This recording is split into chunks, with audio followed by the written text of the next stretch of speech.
तुम्ही कधी विचार केला आहे का मृत्यू होण्यापूर्वी किंवा मृत्यू झाल्यानंतर नक्की काय होतं? तर आज मी तुम्हाला अशा 2 गोष्टी सांगणार आहे ज्या आपल्याला कुठे ना कुठे समजायला मदत करतील की खरंच काय होतं. आणि या घटना खऱ्या आहेत, ज्यामध्ये पुरावे आहेत आणि फोटो सुद्धा. या गोष्टी थरारक आणि थोड्या अस्वस्थ करणाऱ्या आहेत, त्यामुळे शेवटपर्यंत थांबायला विसरू नका. पण आजच्या स्टोरी सुरू करण्यापूर्वी जर तुम्हाला विचित्र, भयानक आणि रहस्यमय सत्य घटना स्टोरी रूपात पाहायला आवडतात तर आमच्या चॅनलला सबस्क्राईब करायला विसरू नका. चला तर मग सुरू करूया आजची स्टोरी.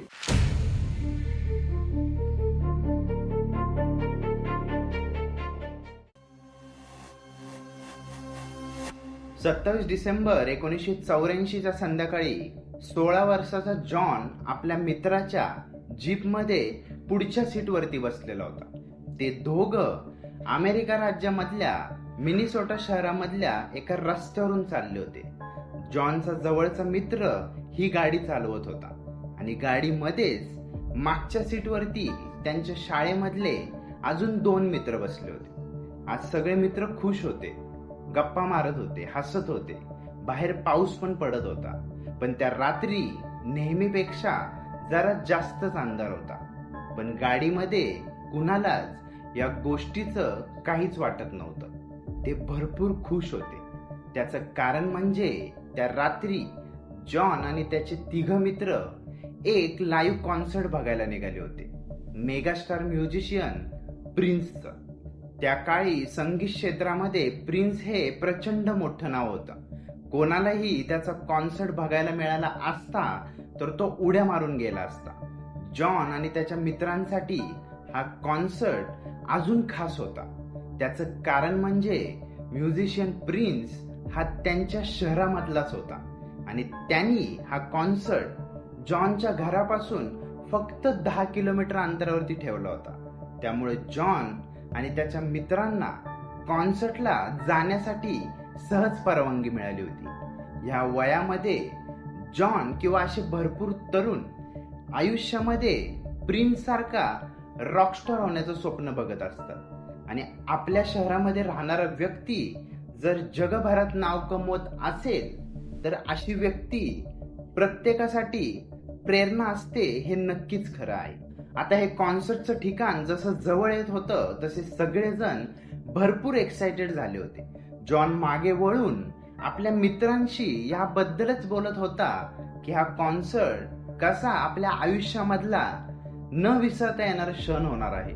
पण त्याच वेळी एक प्रचंड मोठा कर्कश आवाज झाला. जॉनने पटकन समोर बघितलं. त्यांची गाडी रस्ता सोडून जोरात एका झाडाच्या दिशेने चालली होती. तो जोरात ओरडला. त्याचे मित्र सुद्धा जोरात ओरडले, पण उशीर झाला होता. गाडी जोरात झाडावरती आपटली आणि सगळा अंधार झाला. थोड्या वेळानंतर त्या भागामधले पोलीस अधिकारी ब्रायन कोयल आणि त्याच्यासोबत असलेले दुसरे अधिकारी रेक अपघाताच्या ठिकाणी पोहोचले होते. त्यांना पेट्रोलिंग करताना या अपघाताबद्दल कॉल आला होता. हा कॉल जॉन किंवा त्याच्या मित्रांकडून केला गेला नव्हता, त्यामुळे त्यांना या ठिकाणी काय पाहायला मिळेल याची कल्पना नक्कीच नव्हती. भरपूर काळोख, पाऊस आणि कमी दिसत असलेल्या रस्त्यावरतून अपघाताच्या ठिकाणी पोहोचल्यानंतर पोलिसांनी पाहिलं 3 तरुण मुलं गाडी बाहेर उभी होती. ती घाबरलेली दिसत होती. त्यांना जखमा सुद्धा झालेल्या दिसत होत्या, पण ती 3 एकंदरीत ठीक वाटत होती. त्यामुळे पोलिसांना नक्कीच वाटलं की सगळं व्यवस्थित आहे. गाडीमधून उतरल्यानंतर कोयलचा साथीदार असलेले रेक अपघात झालेल्या जीपकडे गेले आणि पोलीस अधिकारी कोयल बाहेर उभा असलेल्या मुलांजवळ गेले. त्या 3 एक तरुण रडून सांगत होता की मी जोरात गाडी चालवत होतो. टर्न घेताना पावसाच्या पाण्यावरतून गाडीची चाकं घसरली. गाडीचा कंट्रोल सुटला आणि आम्ही जोरात झाडावरती आदळलो. आम्ही 3 ठीक आहोत, पण आमचा एक मित्र गाडीमध्येच आहे आणि तो अजिबात हालचाल करत नाही. कोयलने त्या मुलांना तिथंच थांबायला सांगितलं. तो रेक जवळ गेला. त्याने आत पाहिलं. जॉन जीपच्या सीटवरती अजिबात हालचाल न करता समोर झुकलेला होता. कोयलने रेकला विचारलं, चेक केलंस का? तो व्यवस्थित आहे का? रेकने कोयलकडे बघितलं आणि सांगितलं, नाही, तो मेलाय. कोयलने मोठा श्वास घेतला. तो जॉनच्या मित्रांकडे गेला आणि जॉनचा मृत्यू झाल्याची बातमी त्यांना दिली. ते 3 मित्र जागेवरती कोसळले. त्यांच्यासाठी ही घटना विश्वास ठेवण्या पलीकडची होती. कोयलने त्यांच्यासाठी रुग्णवाहिका बोलवली. जॉनचं शरीर जीपमधून बाहेर काढलं गेलं. त्यानंतर कोयल आणि त्याचा साथीदार अपघाताचा पंचनामा करण्यासाठी फोटो काढायला सुरू झाले, जी की एक नियमित प्रक्रिया असते. आता या दुःखद घटनेनंतर काही दिवस निघून गेले, पण साधारण 1 आठवड्यानंतर जेव्हा त्यांनी या अपघाताच्या ठिकाणाच्या फोटोची तपासणी केली, तेव्हा त्यामधला एक फोटो पाहून कोयल हादरून गेला होता. एक फोटो इतका विचित्र होता की तो फक्त त्या शहरामध्ये नाही तर संपूर्ण अमेरिकेमधल्या वृत्तपत्रांमध्ये झळकला. आजही 30 वर्षाहून अधिक काळानंतर लोक त्या फोटोबद्दल बोलतात. त्या फोटोमध्ये जीपच्या दरवाजावरती एक प्रकाशाचा झोत दिसतो, पण बारकाईने बघितल्यानंतर असं दिसतं की तो झोत म्हणजे प्रकाश नाही, तर जॉन बुलवियरचा चेहरा आहे. 16 वर्षाचा तोच मुलगा ज्याचा अपघातात मृत्यू झाला होता. आणि त्या क्षणी जणू त्याचा आत्मा जोरात किंचाळून हे जग सोडून चालला होता.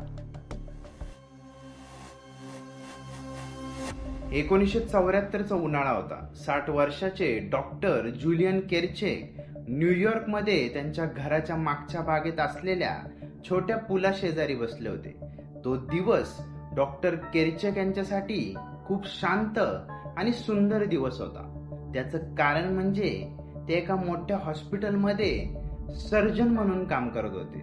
त्यामुळे त्यांना असा मोकळा वेळ मिळणं दुर्मिळ होतं. त्यांनी डोळे मिटले आणि थोडं रिलॅक्स व्हायचा प्रयत्न करायला सुरू केलं. त्याच वेळी त्यांना जवळच्या झुडपात काहीतरी हल्ल्याचा आवाज आला.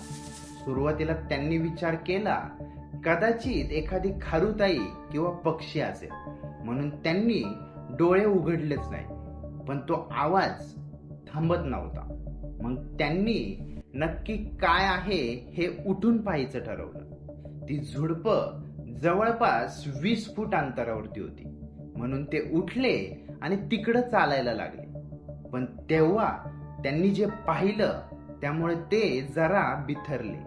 त्या झुडपांमध्ये कुणीतरी उभं होतं, एक माणूस. पण हा माणूस सामान्य नव्हता. त्याने काळ्या रंगाचं लांब कापड घातलं होतं.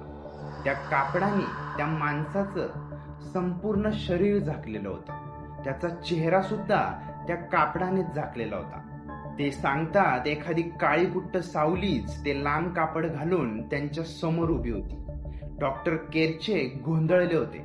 त्यांना काहीच समजत नव्हतं. काय करावं, ओरडावं की पळावं. ती समोर उभी असलेली काळी सावली त्यांच्याकडे पाहून आपला एक हात लांब पुढं करून डॉक्टरने इशारा करत होती. जणू ती म्हणत होती की माझ्या जवळ या. ते घाबरले. ते दृश्य अगदी मृत्यूचा देव यमराज समोर उभं राहिल्यासारखं होतं. त्यांना असं वाटलं की यमराज त्यांना सांगत आहे, चल, तुझा वेळ झाला आहे. ते भीतीने थरथरत होते. त्यांनी एक क्षण डोळे मिटले आणि जेव्हा परत उघडले, तो माणूस गायब झाला होता. पुढचे भरपूर दिवस डॉक्टर केरचेक त्या घटनेचा विचार करत राहिले. त्यांना वाटलं त्यांनी मृत्यूचं दर्शन घेतलंय. डॉक्टर केरचेक हे सर्जन होते, विज्ञानावरती विश्वास ठेवणारे.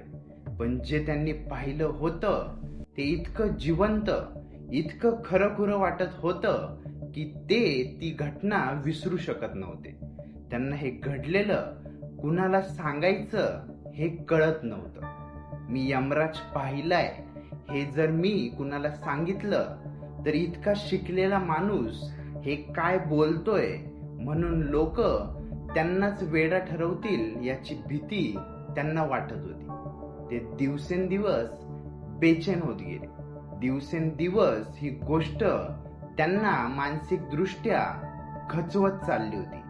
आणि फक्त 2 महिन्यानंतरच ऑक्टोबर 1974 मध्ये डॉक्टर केरचेक अचानक आजारी पडले.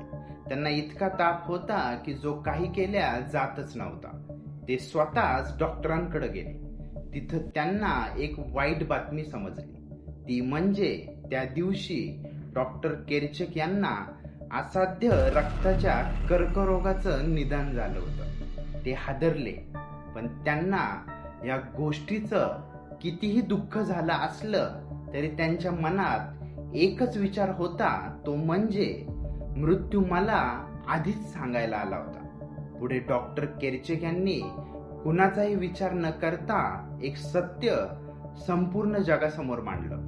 ते म्हणजे वैज्ञानिक दृष्ट्या जग कितीही पुढे गेलं तरी निसर्गामध्ये काही गोष्टी विज्ञानाच्या पलीकडे असतात.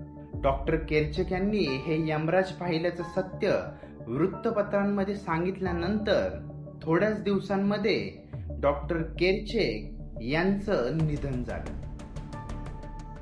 चला तर आजच्या पुरतं इतकंच होतं.